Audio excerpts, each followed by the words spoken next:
Most people think being polite means always saying yes. That is completely wrong.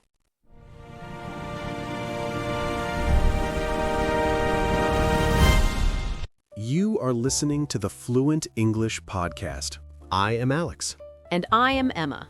Every episode, we have a real conversation about everyday topics, so you can learn natural English just by listening. Today we are talking about something that happens to all of us, disagreeing with someone without being rude about it. So, Alex, has anyone ever said something to you and you thought, I totally disagree, but you did not know how to say it? Oh, absolutely. I think a lot of people just stay quiet because they're afraid of starting a fight or sounding disrespectful. Exactly. And that is the problem.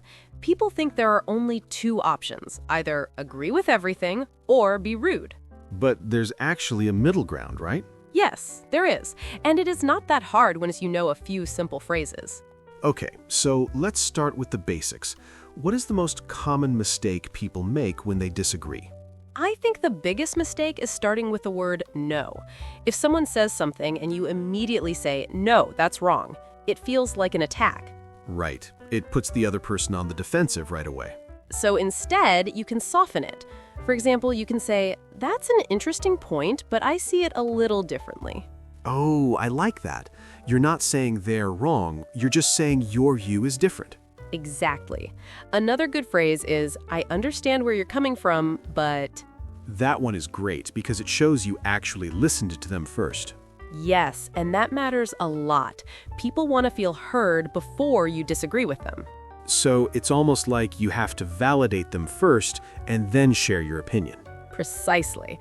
You can also say, I think I might see this differently, or I'm not sure I fully agree, but here's my thinking. Those phrases feel very natural, not aggressive at all. And tone of voice matters too.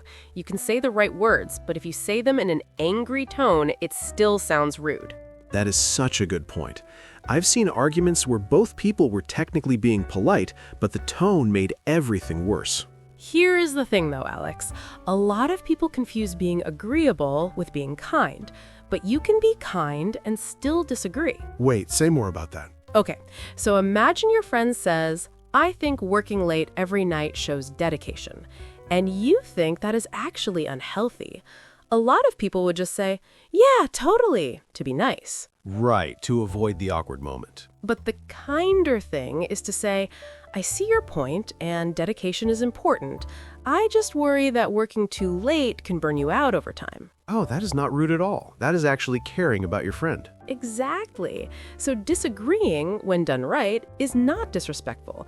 It is honest. And honesty is a form of respect. I think that is the key takeaway right there. Disagreeing with someone is not the same as disrespecting them. Right. You respect someone by taking their ideas seriously enough to engage with them, not just nodding along. Okay, so let us quickly go over what we talked about today. First, avoid starting with a hard no. It sounds like an attack. Second, use softening phrases like, I see it a little differently, or I understand where you are coming from, but... Third, show that you listened before you disagree. Validate their point first. And fourth, remember that your tone matters just as much as your words. And the big idea, disagreeing respectfully is actually a sign of respect, not disrespect. Really useful stuff. And if you're learning English, try using one of these phrases in a real conversation this week. Subscribe so you never miss an episode. Bye, everyone. Bye.